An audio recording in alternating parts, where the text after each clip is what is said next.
بسم اللہ الرحمن الرحیم۔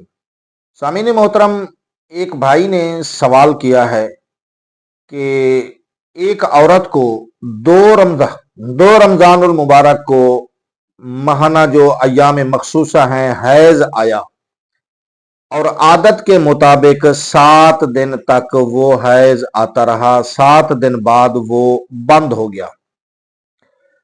پھر 14 رمضان المبارک کو پھر خون آنا شروع ہو گیا، پھر جناب والا وہ ایام شروع ہو گئے۔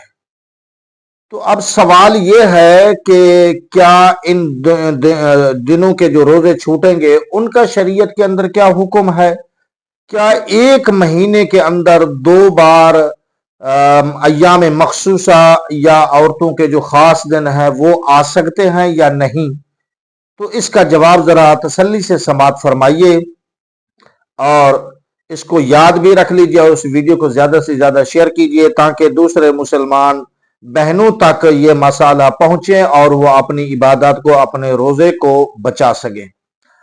پہلا سوال تو یہ تھا کہ 2 رمضان المبارک کو آیا، حیض شروع ہوا، 7 دن آتا رہا، 7 دن بعد ختم ہو گیا، پھر 14 رمضان المبارک کو دوبارہ شروع ہو گیا۔ تو سامعین محترم، یہ مسئلہ یاد رکھ لیں کہ 2 حیضوں کے درمیان 15 دن کا فاصلہ ضروری ہوتا ہے۔ یعنی ایک حیض آیا، وہ اپنی عادت کے مطابق 5 دن، 7 دن، 10 دن آیا، وہ ختم ہو گیا۔ اس کے بعد 15 دن کا فاصلہ ضروری ہے۔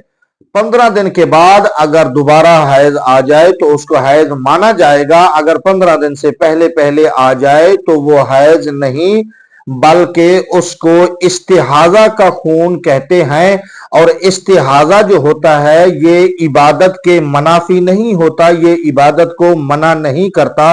استحاضہ بیماری کو کہتے ہیں، یعنی وہ کسی بیماری کی وجہ سے آ رہا ہے۔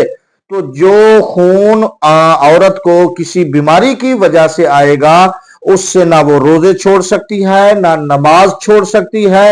اس کو جناب والا پاک صاف ہو کر یا جس طرح بھی ممکن ہو سکے پاک ہو کر نماز بھی پڑھنا پڑے گی اور روزہ بھی رکھنا پڑے گا۔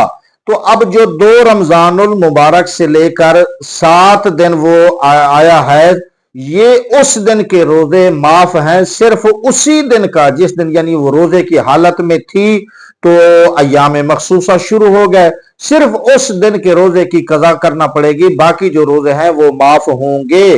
اور